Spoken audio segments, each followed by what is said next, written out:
They weren't just helpers. They weren't just auxiliary. They were warriors. They were pilots. They were legends. And for too long, their story has been forgotten. This is the untold story of the fearless women who soared through the skies during World War II. While the world remembers the great battles and the men who fought them, few recall the women who braved the same skies, faced the same dangers, and made the same sacrifices. These women weren't just supporting the war, they were living it, breathing it, and in many cases, dying for it. Today we honor the women of the Royal Air Force, the Women's Auxiliary Air Force, and the unsung heroines of the skies. World War II wasn't just a fight on the ground, it was a war of the skies. And while men often took the headlines, there were thousands of women stepping forward, ready to fight in their own way. In 1939, as the world spiraled into chaos, the Women's Auxiliary Air Force, the WAAF, was formed in Britain. Its mission? To give women a role in the Royal Air Force that would change history forever. These women weren't just sitting behind desks.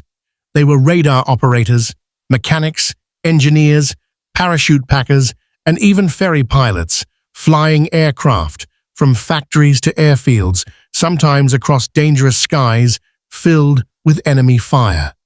It wasn't just a job, it was a deadly responsibility. The Women's Auxiliary Air Force grew rapidly. By the end of the war, over 180,000 women had served. Perhaps the most courageous of them all were the women of the Air Transport Auxiliary, the ATA. They weren't in the shadows, they were in the cockpit, flying alone, flying fast, ferrying Spitfires, Hurricanes, and heavy bombers across England to the front lines. These were not easy, casual flights. Some pilots flew without radios, often in poor weather, and always with the risk of enemy attacks. Yet they pressed on, day after day. One ATA pilot recalled, "I wasn't there to break records. I was there to deliver planes, to make sure the boys on the front had what they needed. I just did my job." But bravery has a price, and many paid with their lives. In total, approximately 1,486 women in Britain's Women's Auxiliary Services were killed during World War II. This includes 744 women from the WAAF and 102 from the Women's Royal Naval Service, the WRNS. Some died in air raids, others in accidents, and some while flying. By 1946, 187 members of the WAAF had been killed on duty. For these women, the skies were as dangerous as the trenches. But history didn't always remember them.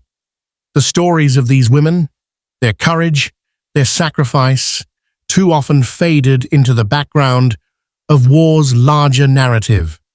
In a world that once told women to stay in their place, they broke through the clouds. They proved they could fly the same machines, handle the same pressure, and face the same enemy.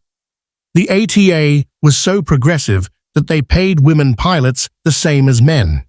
A rare equality in those days, it wasn't just a job, it was a revolution in the skies. Today, the legacy of these women lives on. Their bravery paved the way for future generations of women in aviation and the military. They shattered ceilings, both the glass ones and the cloud ones. From control towers to cockpits, from radar screens to the very heart of combat support, these women were never just auxiliary, they were essential. When we remember the heroes of World War II, let's not forget these brave and beautiful ladies who soared beyond expectations and rewrote history in the skies above us. They didn't just serve, they soared. If you were inspired by this story, don't let it stop here. Like this video, subscribe for more untold histories, and share their story so the world never forgets the women who dared to fly.